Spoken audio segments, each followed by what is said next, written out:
Good afternoon and welcome everyone to today's webinar, Prioritizing Spiritual Care and Healthcare, a moderated conversation about the strategic priorities for professional chaplaincy. I'm Andrew Andresco, Project Coordinator for Transforming Chaplaincy, and we are delighted you could all join us. Some housekeeping instructions off the top. You are listening in using your computer speaker system by default and are muted. Should you have any technical questions regarding your audio or visual, please type those into the chat box located in the platform's dashboard. While we won't be having a formal Q&A session, there will be an opportunity for your feedback at the end, where we'll also be initiating some polls that you can participate in, and we'll be reviewing those results live with you. If you do have a smartphone, several of those polls and several of our upcoming webinars and educational opportunities, we have QR codes set up, so it's quite easy for you simply to take a photo of that QR code. It'll plug you right into the registration page. Also, the URLs are also written there, so if you don't happen to have a smartphone available, you can simply write down the bit.ly that we have. And with that, I'd like to introduce my good friend Sheila Rajai, doctoral candidate, University of Michigan School of Public Health, Health Behavior and Health Education. She's a former Transforming Chaplaincy Templeton Fellow, and she's the current co-convener of Transforming Chaplaincy's Chronic Illness and Disease Research Network. Sheila? Thank you, Andy. I really appreciate that welcome. And thank you and welcome to everyone attending today. We are, as Andy said, talking about the strategic priorities of professional healthcare chaplaincy and spiritual care. Just a couple of things before we get started.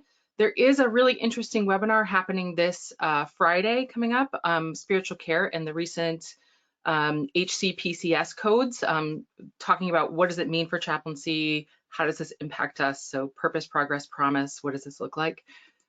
So just as a heads up of something that's occurring this Friday. I also want to take a moment and welcome each of our panelists.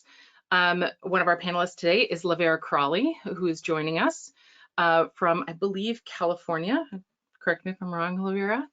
And Jay Foster, who is joining us from Indiana, and Imani Jones, who is joining us from Ohio.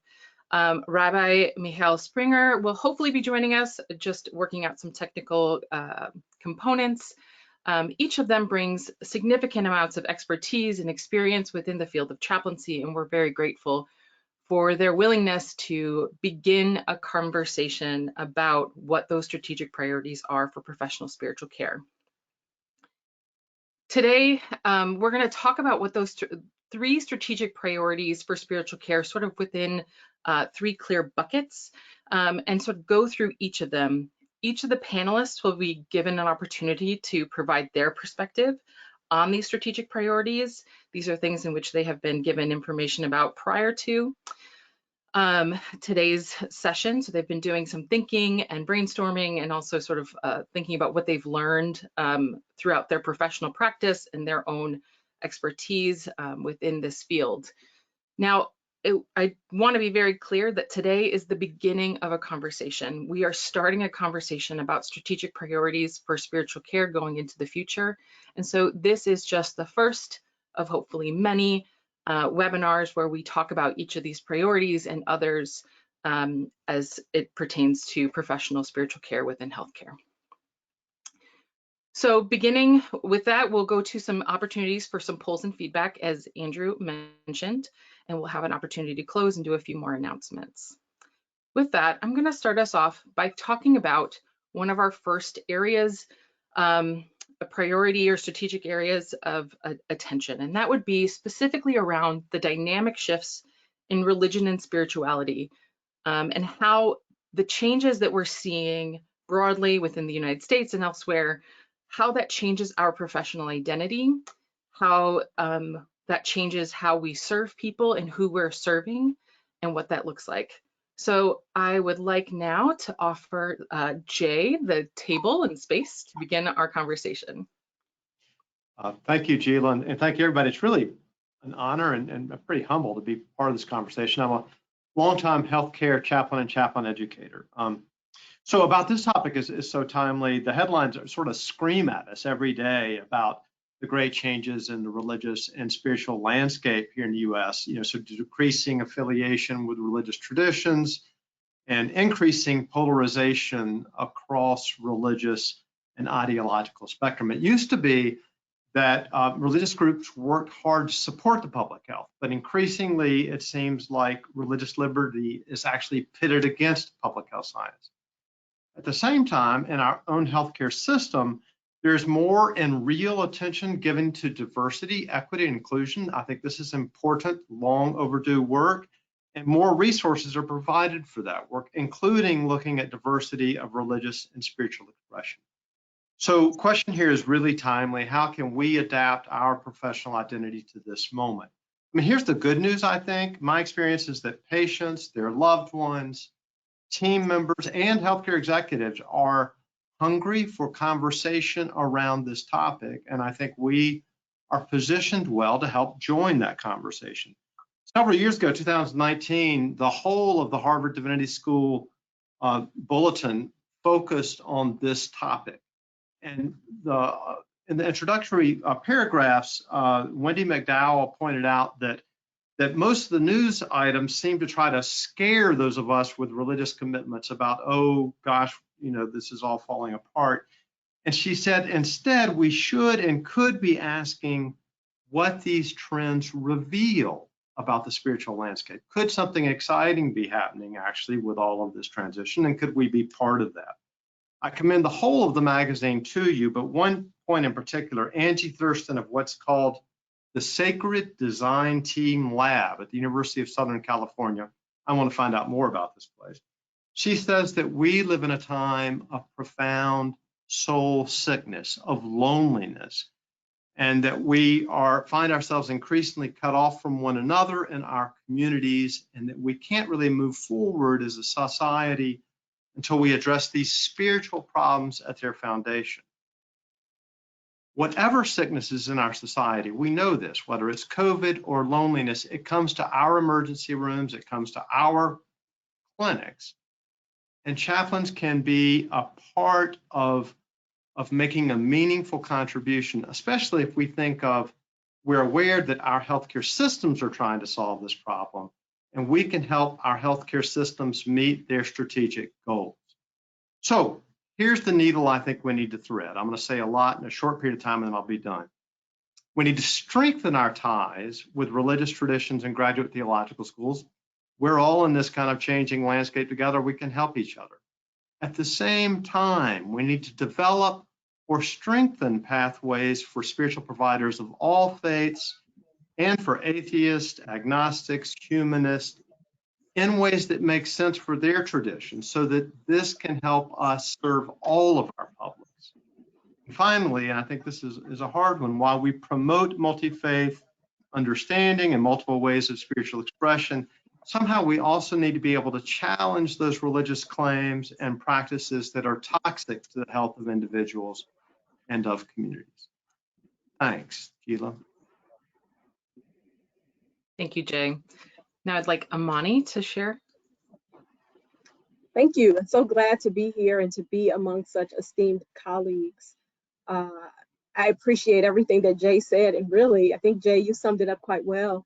As I think about our changing landscape, there was a time when people were cradle Christians, kind of born into a religious tradition and a religious faith, that times have changed so much. And as I think about our current landscape, I think about the ways in which people express themselves spiritually, and it is very different than the spirituality of my grandmother and my grandfather and my great-grandparents. And these individuals who are expressing themselves differently, that have a faith tradition, that have spirituality, or maybe are classified as the nuns, the spiritual but not religious folks, they're coming into our hospitals. And so I think a lot about how we're training our chaplains to be professional chaplains, and how integrated the education is around ministering, caring for, being with people from a variety of different faith backgrounds, traditions, or no faith, I was reading or listening to a story on the news a couple weeks ago, and a Pew Research study, they've recently published a new study, and they have models that suggest that by the year 2070, most people will be non-affiliated in some way. And so we can't wait until 2070 to figure that out. We've got to work on that now. And we've got to work on that as we are training the next generation of chaplains, the current generation of chaplains. We've got to really address these issues so that we don't lose our relevance as chaplains, because we may be stuck in a time and stuck in a tradition and stuck in a way of providing care that doesn't fit the current context. The millennials, folks on TikTok, like, how are we reaching people? How are we interfacing with people who don't view traditional religious practice in the same ways that maybe some of us have? And what can we learn from the current generation and from generations to come around the ways in which spirituality can be expressed? Again, I think that we're in a time, and COVID has taught us certainly, about very quickly adjusting to changes in the religious landscape that we did not prepare for and anticipate. And we were able to pivot by and large in some very phenomenal ways when it comes to technology. Now the test becomes, will we continue to be open to pivoting? Will we continue to be open to the changes that we face in healthcare and in all areas of chaplaincy as a result of these shifts that aren't just gradually coming, but they are here with us right now? And I think we have a great opportunity to take what we have learned during the pandemic, and with that same urgency, continue to move, continue to pivot in ways that really do factor in these dynamic shifts, because nothing's going backwards. Everything is going forward, and it's moving very quickly. And I would want chaplaincy to remain relevant and not to be left behind. Thank you, Imani. That was fantastic. Now up, I would ask LaVera to share some of her thoughts on this topic.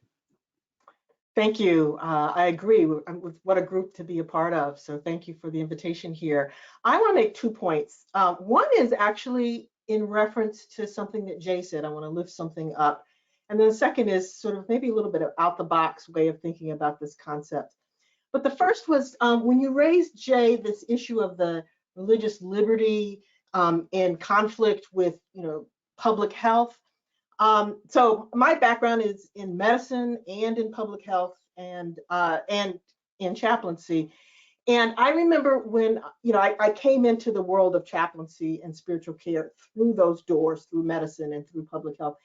And I remember when I was in a seminary class, and I went to a fairly conservative seminary, we were talking about population issues. And I was really impressed with the kind of thing you're talking about, this sort of almost vitriol against this idea. And what became really clear to me is that the general public really conflates population and public health with population control. And so therefore, that's why it's the religious liberties that are seen to be threatened. And I really think that what we can do as a profession is to help bridge that. And what you're doing, Jay, with your work on social isolation and working with communities is a perfect example. So I'm going to cede some of my time back to you so you can let the public know a little bit about what that is and show that how that's the kind of work that we need to be doing to help dispel this notion about population and public health being only about controlling. So that's my first point.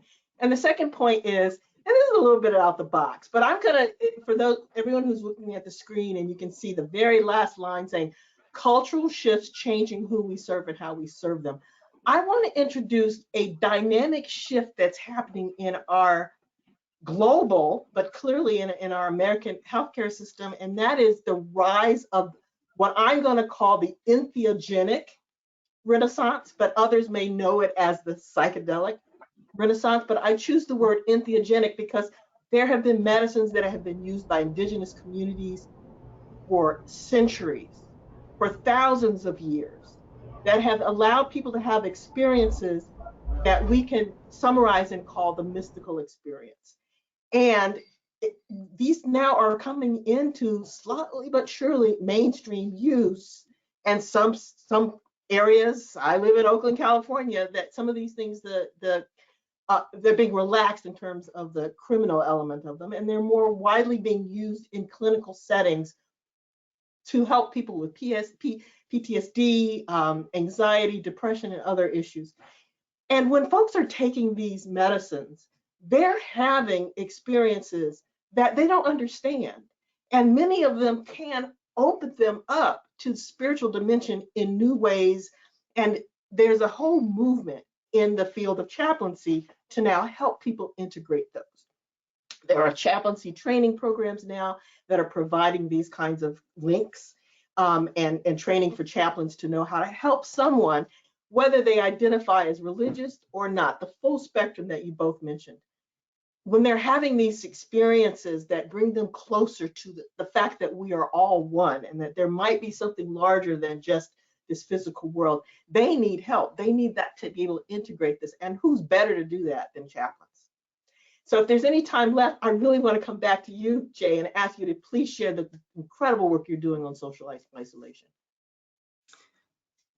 Hopefully we'll have some time for that. At this moment, I'm going to see if Mychal, are you with us on audio?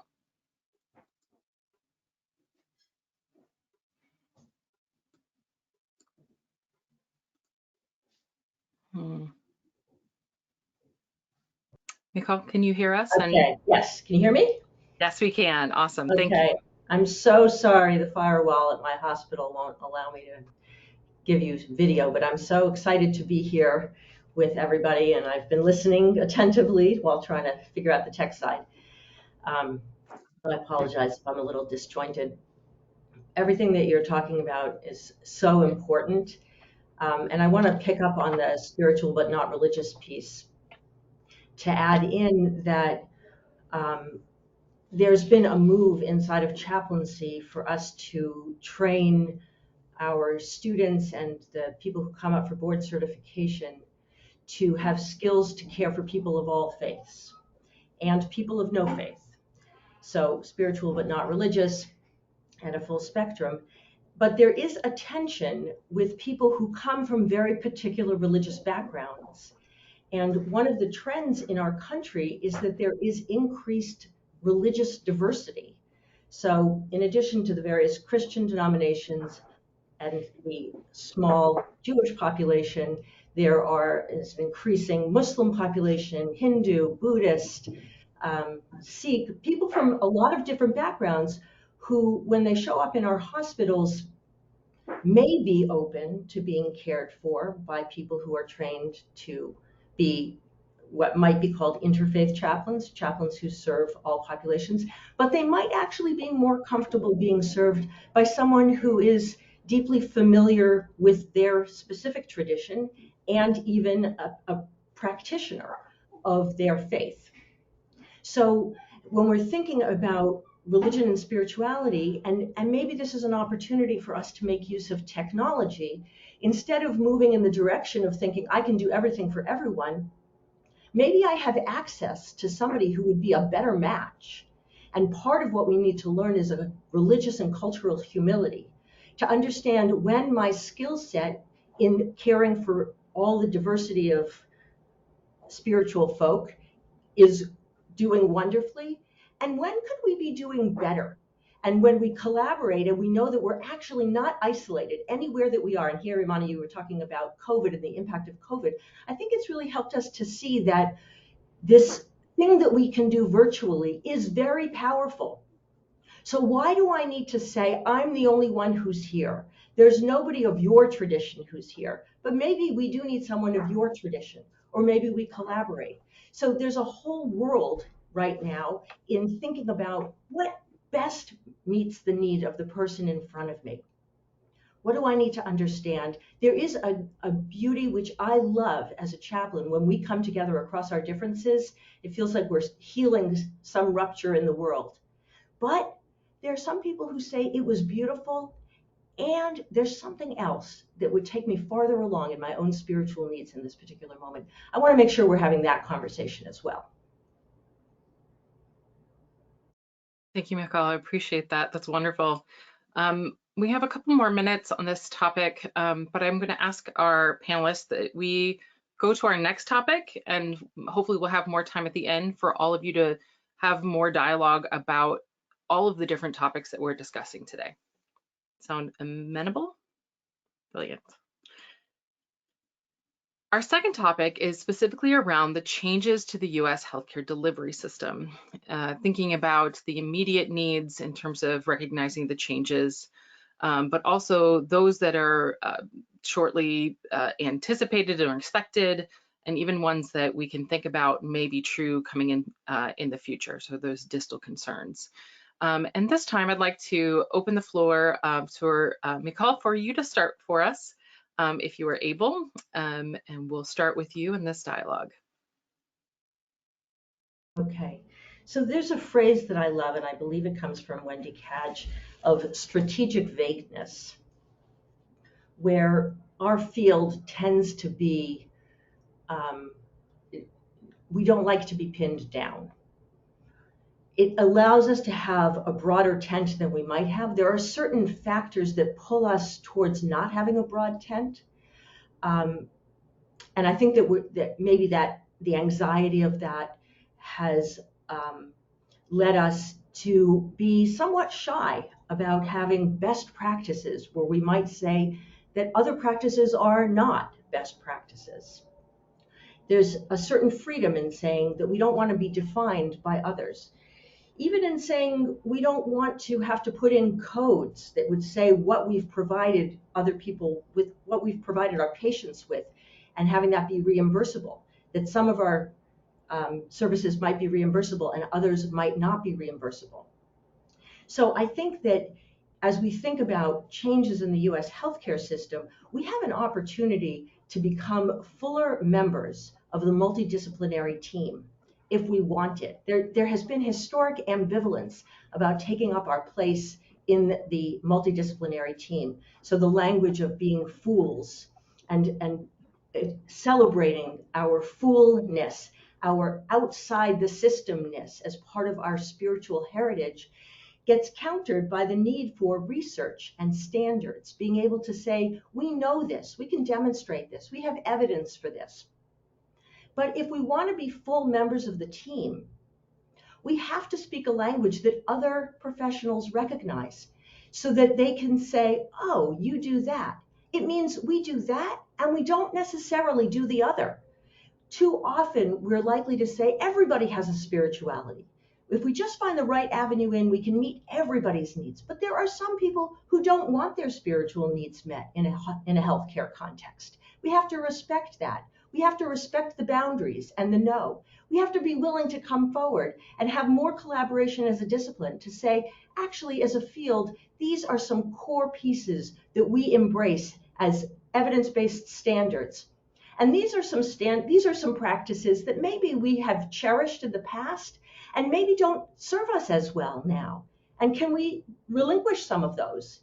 Can we really work together to see what we understand about what actually makes a difference in people's lives, the way that spirituality and religion do enable people to have greater health and prosperity in their well-being, or go through periods of grief and despair, being held in that spiritual vessel that we can create that knows that spiritual care is not about fixing.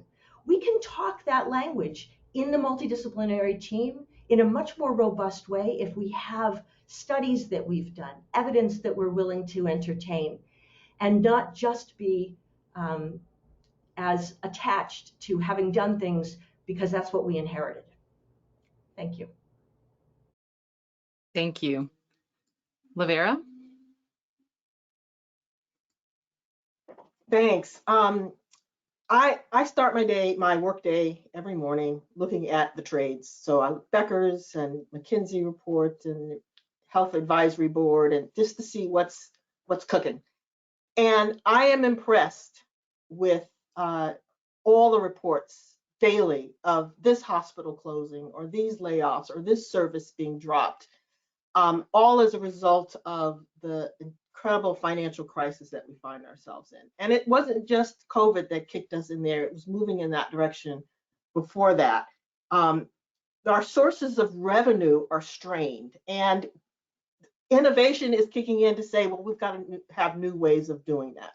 So my take home for that is we've got to figure out what some of those new ways of dealing with the financial crisis, what they are, and figure out how we can fit into them. Because otherwise, you know, we'll be cut. We'll be among those soft services that folks are going to cut. So some of the ways that I think about that. So if you think about one of the biggest stressors on the healthcare system right now are the supply chain problems. And when I'm talking about supply chains, I'm not talking about just sort of material supplies. I'm also talking about the labor pool as well. So we are having a lot of trouble with nurses, and losing nurses, keeping nurses, retaining nurses, and that is a part of that supply chain that's really a bottleneck for being able to provide the kind of care we need. And so picking up on what Mychal said, that we've got to take up our place. We need to find new places to go. So we do a great job for staff support. I am so impressed with some of the programs that I've seen happening in CommonSpirit or in the whole Sutter system when I was in that system, of ways that chaplains show up every day for those nurses. And that's in that real just-in-time kind of moment. However, what if we became a part of EAP programs? Then it was standard to have spiritual care there, because not everyone is going to call that therapist because they don't see their problem necessarily as therapy. They just have some kind of existential issue and they can't name it. But if a spiritual care person was part of the option that they have, wow, there's a new place for us to be. And I think I want to end by just saying that we've heard that adage, no margin, no mission.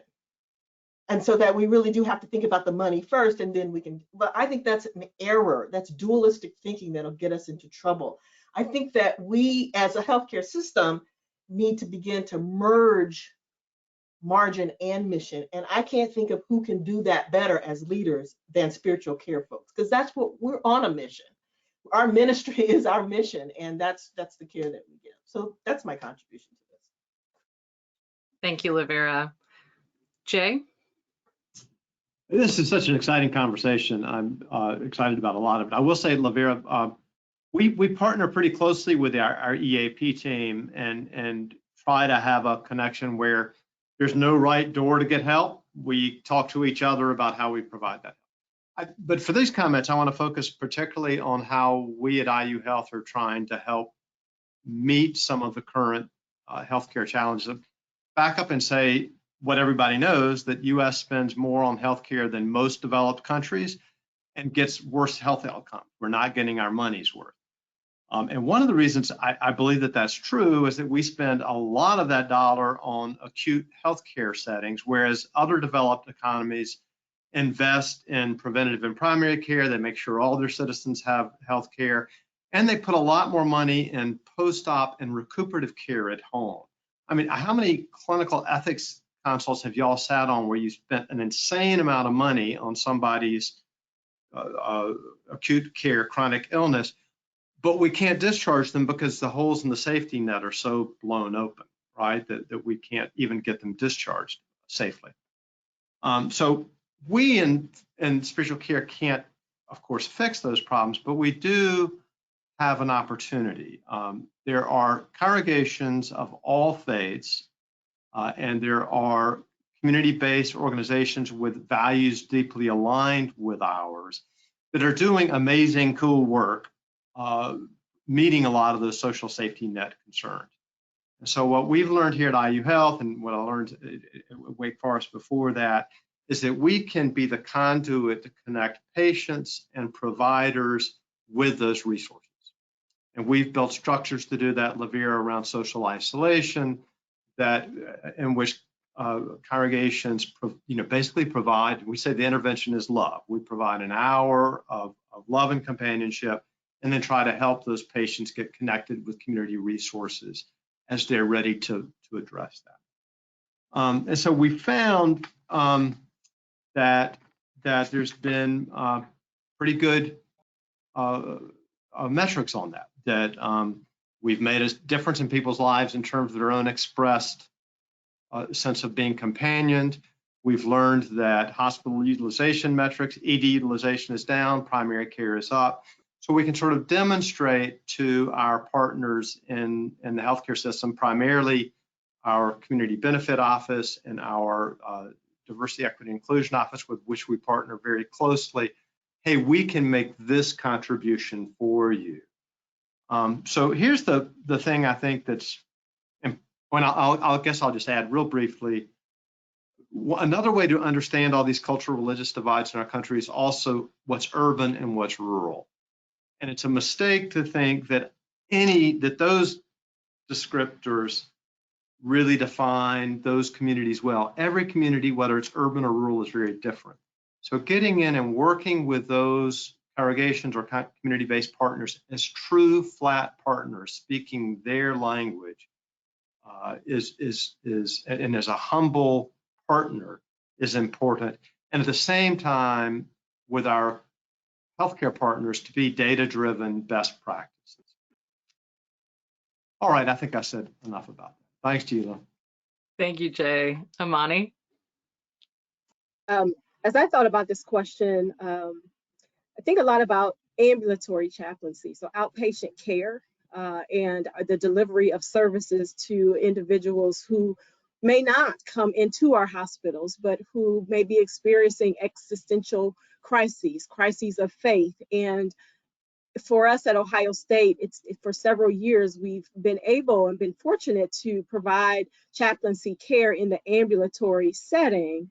And we've recognized that it's a horse of a different color. Ambulatory chaplaincy looks different in a lot of ways. You can't approach it in the exact same way that you would in an inpatient setting. The schedules are different. The ways that the providers function are different. A person comes in for treatment and they see 7 different providers while they're there. How do we fit the chaplain in to visit them? Or they're in the waiting room for hours, or they've traveled 2 or 3 hours from home to come and get treatment, and they'll be in town for 2 days and then back home only to come back the following week to do it all over again. So what does that care look like, and how, as more and more hospitals are moving to outpatient care, we don't want to miss the boat on that. We don't want to be left behind and out of the scope of that care, because it is definitely the way, not even of the future, but certainly the way of now. Our hospital is opening up ambulatory clinic after clinic after clinic, and each one is bigger than the one that opened 2 years ago. And what I'm trying to do is to ensure that there are chaplains, full-time staff chaplains at those sites. And we don't have all of that covered yet, but I think that it's something that's very important to think about and to be proactive in considering, because hospitals across the country are finding that just the demands of the healthcare system and the lack of beds in the inpatient setting, or doing telechaplaincy and telehealth. I mean, these kinds of things go hand in hand. And if our organizations and our chaplaincy departments aren't tapping into that, then we will very much not be as relevant as organizations and institutions that are seeing the need for spiritual care in the context of the outpatient setting. So I think it's really important as we think about healthcare delivery, where it currently is and where it's going, to really have some intentionality around training students and training chaplains to provide care in the outpatient setting. Thank you, Imani. You know, as you all were talking, there's so many things that just sort of jump out to me as someone who, you know, being embedded within public health and also within healthcare and being a chaplain, just the challenges that we face that are coming forward. When we think about the financial struggles that are yet to come, and prior to the pandemic, burnout was already a concern. Burnout is now more than just a concern. It is a constant threat. Whether you're talking physicians or nurses. And there may be another question in there of what does that mean also for chaplains who've been working through the pandemic. But I also think what I hear from each of you is this need for a larger conversation about health systems and how chaplaincy fits into that, not just within a particular hospital, whether it's a large academic hospital or a tiny rural hospital, but really thinking about the full healthcare system and the full expanse of what that means, from insurers and the federal government and how they see the care of individuals, but also to that bedside, from that point to the other. And that's a challenge. And I think that's an area we've really sort of stayed within the walls of acute care. And I look forward to hearing more about what we can do and how do we move beyond sort of the places and spaces that we've sort of locked ourselves into, for no other better way of saying it, for the time being. Now, as a transition point, our next topic is around internal professional priorities. And this is really a question about what are the essential components of professional spiritual care? What does it mean, what does it mean to be a competent professional chaplain? What kind of education do you need? And who's really making those decisions, and who's at the table of deciding what is needed? And so I invite Imani to sort of kick off our conversation here about the internal professional priorities when we think about what are the essential needs and components of what it means for professional spiritual care. Thank you. So I'm going to start sort of at a space at the present. So I'm a director of a chaplaincy department in Columbus, Ohio. And as a director, I have specific goals that I would like for my department in order to maximize the delivery of service. And in order for me to reach those goals, I've got to have a seat at the table. I've got to, I'll say, I want to be in the room where it happens. That's where I want to be. But despite my best intentions, I don't just get to be in the room where it happens. I don't just get a seat at the table. I've got to be able to demonstrate a level and a degree of competence, of business acumen, a working knowledge of the healthcare system and the demands on the healthcare system, the organizational goals and priorities. These are things that I've got to be aware of before I even get to the room and hopefully get a seat at the table. And I think as I consider my goals and my alignment of my goals with that of my organization, a lot of this goes back to how chaplains are trained. Are we training our chaplains when they're students to understand what it means to work in a complex healthcare system and in a complex healthcare organization where there are goals and there's a pandemic and there are all sorts of things that may run counter to what their own desires for their department may be? I want to have a seat at the table, but I also want my chaplains to have a seat at the table. I don't want to be a department that I'm only interfacing with the hospital administration and the C-suite. And so I want to hire competent chaplains who understand this language and this climate and how things work in a complex system. But again, it goes back to, are they being educated as chaplaincy students in the areas of bioethics and administration? How are these things introduced in a CPE training program? Is there a connection between the competencies to be board certified and what is in a CPE curriculum? And is that embedded and integrated in the educational process, or are we saving that for students to figure out after they graduate from a residency program or complete CPE units? So I feel like rather than starting at the end saying, hey, I want to be in the room where it happens, I've got to backtrack and figure out what's needed at the beginning and how do we integrate this skills, of interfaith chaplaincy. How do we integrate those skills in the teaching throughout so that when chaplains show up for a job interview, they're able to articulate what they've learned. They're able to demonstrate competency, that yes, CPE is all about process-oriented education, but is there also a strong sense of what it means to be competent in order to be hireable in a complex healthcare system that demands competency if you want a seat at that table and if you want to be in the room where it happens? So I feel like our organizations could probably do well to continue to talk to one another and work together and to establish accountability around what those competencies are, and such that folks aren't evaluated in a subjective manner, although there might be some subjectivity to all of this that we're doing, but that there's also some very clear guidelines from the beginning.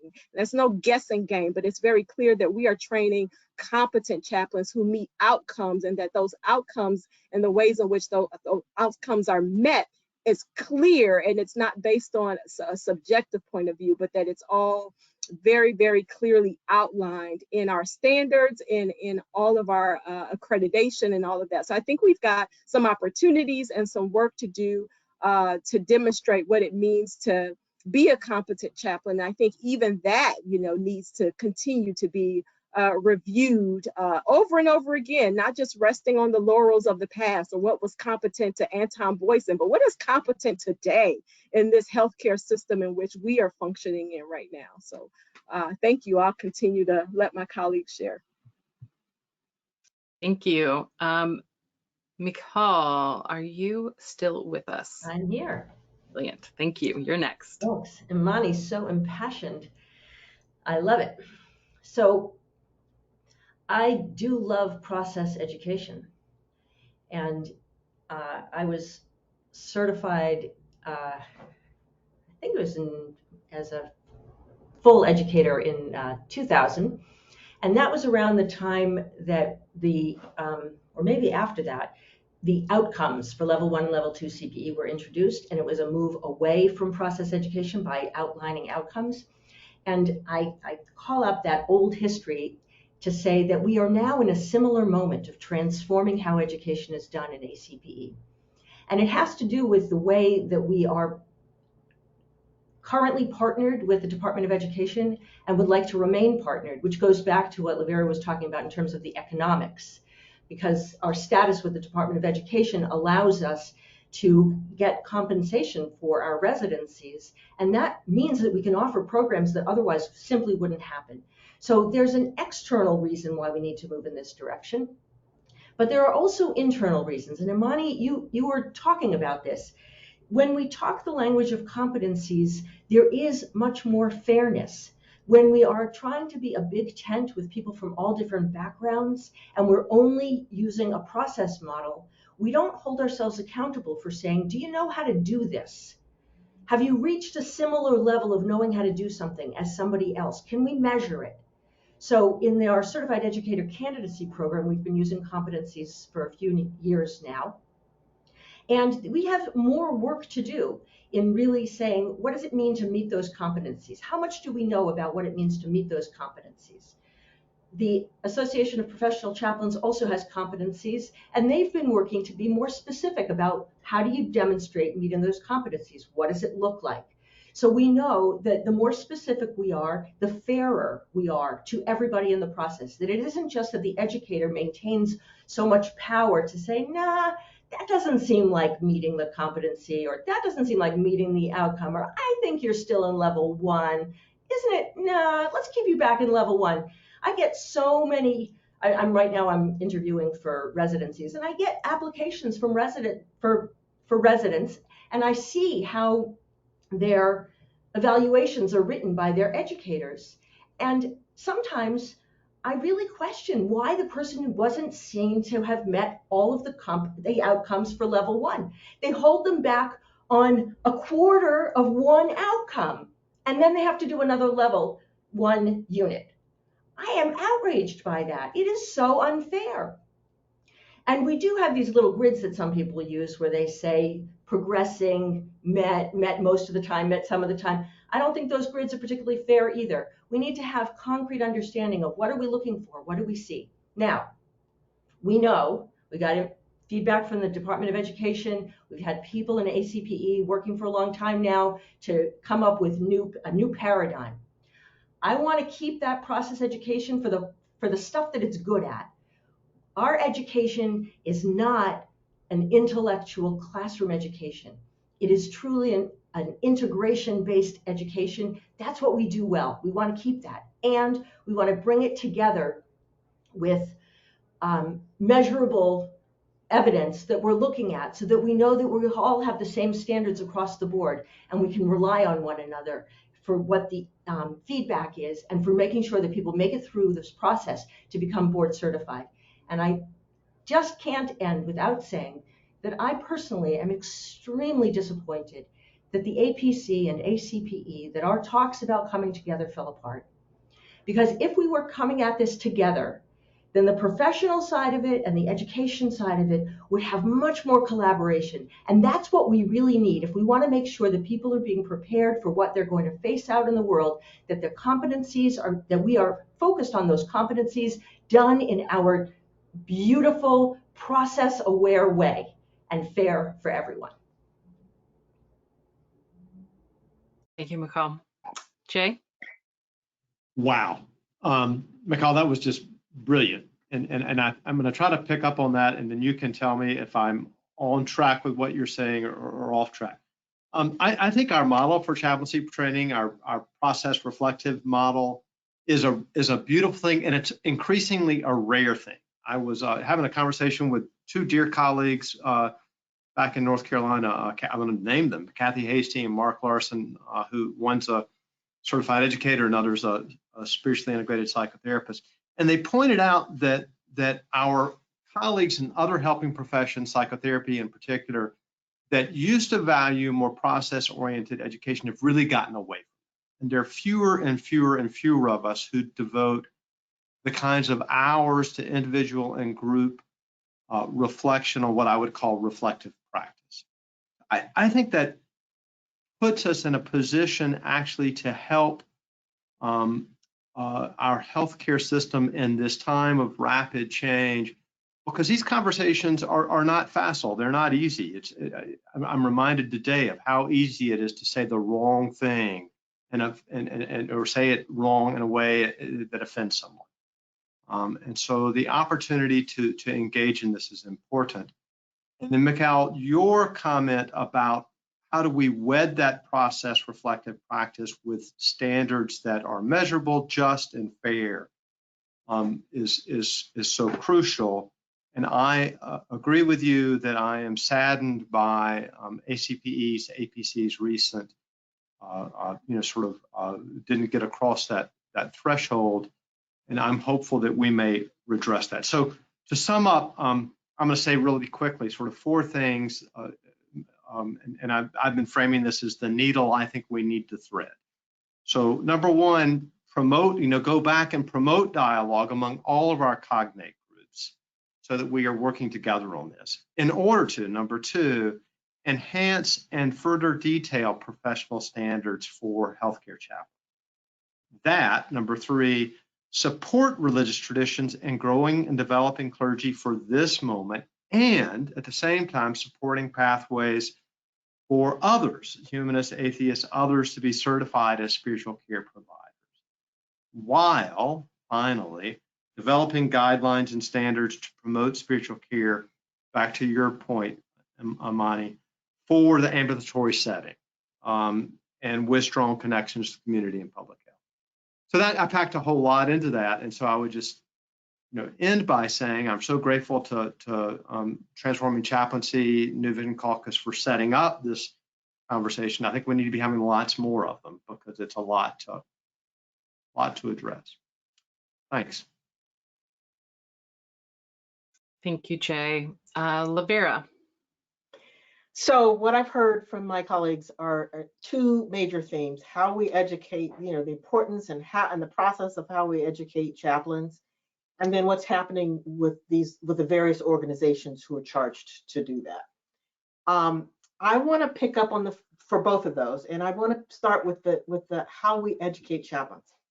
I've been educated as a physician, I've been educated as a public health person, and I've been educated as an ethicist. And I can tell you hands down, CPE was the best education I ever had, because it not only taught me knowledge and facts and things that these others offered me in spades, it taught me about me and how I can take all that information and channel it in a way for the good of people, for the best of people that I'm trying to serve. So we've got something really good going. And I would say that what we need to also factor in is what you start off with, Imani, is being able to sit at the table. I think that what chaplains get out of a basic residency program as a foundation could be built upon by the fellowships. I'm in part of a conversation now with ACPE, and then we're going to start talking about dealing with this DOE stuff, how we can start thinking about competencies for fellowships as well. And I am proposing, shameless promotion, leadership as one of those fellowships, because with what we have as a basic foundation, if I draw from the National Center for Healthcare Leadership competency model, we have the enabling competencies as a part of our foundation in CPE, those self-awareness and self-development competencies that you need to be a good leader. And then if we can just add to that education about exactly what you called for, Imani, healthcare systems knowledge, the business aspects of that. Training those chaplains not to be chaplains at the bedside, that's a beautiful calling, but to be in the C-suite. And then that's a way of merging that margin and mission concept. So I really think that this profession prepares people to be great leaders just for the foundation, and I'd like to see that happen more. And then the second comment then is what folks are talking about. It's less of a comment and a moment of humble reflection. I'll say it by way of a story, and that is, I don't remember how this person found their way to me, but a woman got to me and asked could she have a Zoom meeting with me. And this was someone who's lived their entire life walking a spiritual and religious path, but never thought that this was necessarily a profession that they could pursue. So they were in a completely different profession, but really saw that they were now in a kind of that midlife time of life and saying, how can I actually align what my spirit is telling me with how I do work, and had never really known much about the field of chaplaincy, but asked me what I thought. And so I kind of did an assessment, took in like, where is she now, what's possible for her. And then I laid out the entire spectrum of opportunities for her. And I just didn't limit it to ACPE as a way, APC as a way. I talked about all the different strategies that she could use to get the kind of training that she wanted. Now, I mentioned that to say, when I first entered into chaplaincy, from wholly different worlds, I was impressed with the contention among all the different alphabets. What is it? CPSP, ACPE, APC, HCN, SCA. I was hearing about all the different times that these organizations came together and then split and then couldn't get along, and someone taking their toys and moving elsewhere. I mean, it was like, I couldn't believe it. So when I was talking to this person, I said to her, now these are different organizations. They don't necessarily combine. They're not connected. They're not, working together, but they're different approaches for you, and explore all of them, figure out which works for you. And I ended with telling her, my feeling is that, and I truly believe this, I believe this in my soul, the Holy Spirit doesn't compete with itself. So anybody who's out there trying to promote the work of the Holy Spirit, we're not competitors. So I really would love to see us hold that value as our organizations come together to do exactly what my colleagues here have called for, is to figure out a way that we can create the competencies and promote the field in a holistic way. Thank you, LaVera. Now, there's a lot that has been discussed today, and I think when we talk about this particular topic, there's a lot to unpack. More than just 15 minutes can really afford us. And I would also say that when we think about what does it mean to be a professional spiritual care provider, what does it mean to be a chaplain in these spaces, we are asking a larger question that is more about our identity and our role and how we understand that within specifically the healthcare system, which is on its own complex and difficult.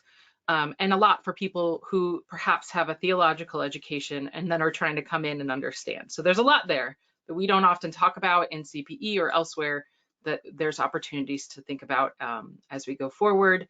And also thinking about, what does it mean and what do we need? What do people need from us? And what are we competent to do?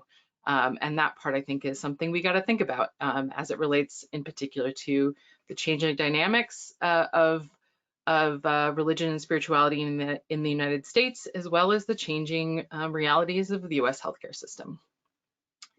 Now, as I said at the beginning, this is an opportunity for us to begin a conversation, and that this is the beginning of hopefully a series of additional webinars on these topics. And so what we'd like to do now is offer a moment where people can provide some feedback and also sort of interact with one another.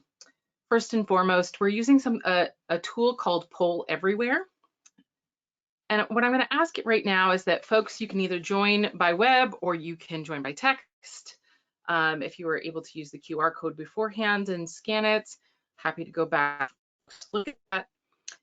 And I want you to think about this briefly. What are you most excited about following today's presentation? What sort of stood out to you? What energizes you in terms of thinking about professional chaplaincy and the sort of discussed today? And again, you can use the pollev.com, enter my name, Gila Rajai 175. And if you leave that open on your smartphone or on your computer, we'll be using that for the next two questions, and it will key up each one as we go.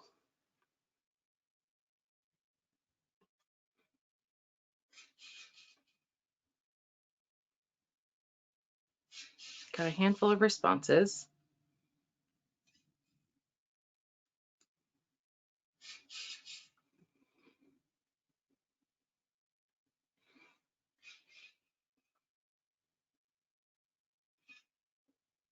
I have to say the most exciting thing to me is that chaplaincy is the largest word on this, and that chaplaincy needs leadership at a table. And that's part of where our future is going, is having more chaplains at the table, as Imani sort of shared with us earlier, having these discussions and putting the work that we do at the bedside sort of brought to the C-suite, but also beyond the C-suite in other spaces and places within healthcare. So not just within the hospital, but outside of the hospital as well. Brilliant, that's beautiful. Now I have another question for you all. Thinking about today's topics, how would you rank the importance of the topics we've discussed today? So we talked about the dynamic shifts in religion and spirituality.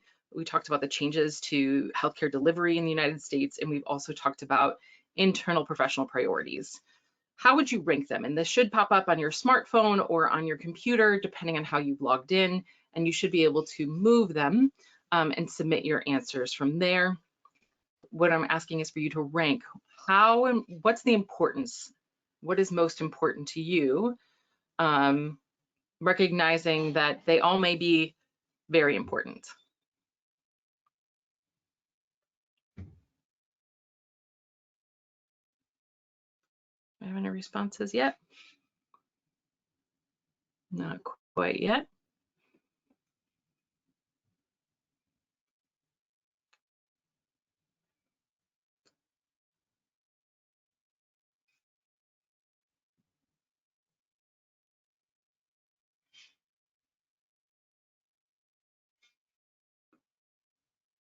Folks need the instructions. I'm happy to go back. So the question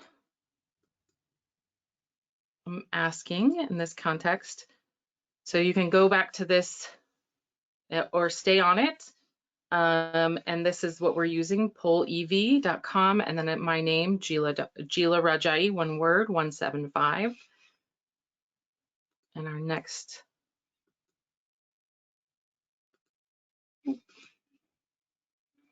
question is about ranking the importance. So it should pop up on the screen in which you have the survey up.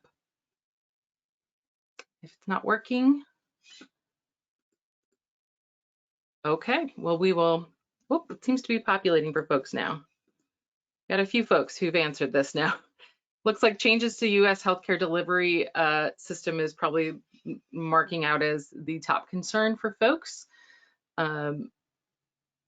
There it is. Yes, brilliant. Awesome. Thank you, guys. Thanks for sticking with me.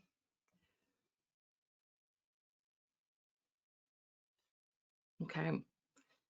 Now I'm going to go to our last question since we are nearly out of time, and that is, what are your primary concerns for professional spiritual care for the next 5 to 10 years?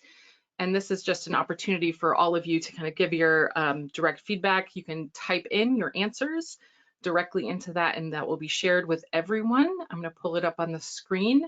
So as folks type in answers, that will come forward. Relevance.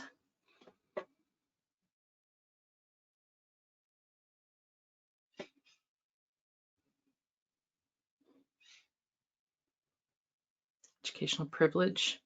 Thank you.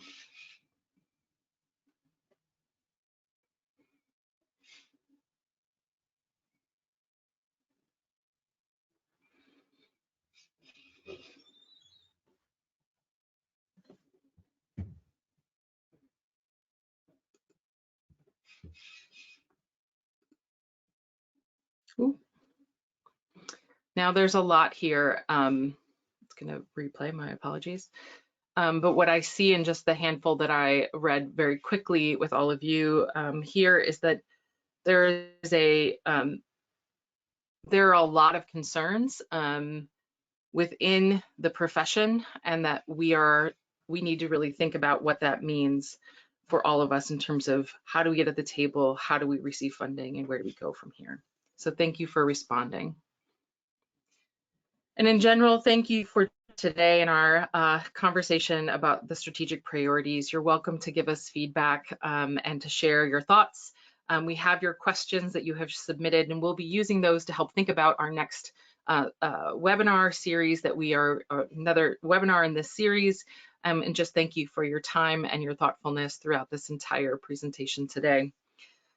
Just as a heads up reminder, we have the Spiritual Care HCPS codes webinar this Friday, which you're welcome to register for. It is free, as well as upcoming this certificate in spiritual care management and leadership at Rush, which if you'd like more information, you can scan this QR code here with your smartphone. It will take you to the website for more information. And 2 additional conversations or educational opportunities for introduction to research literacy for chaplains and as a deeper exploration of research. So thank you for joining us today. We really appreciate your time, your attention, and your care. Have a great day.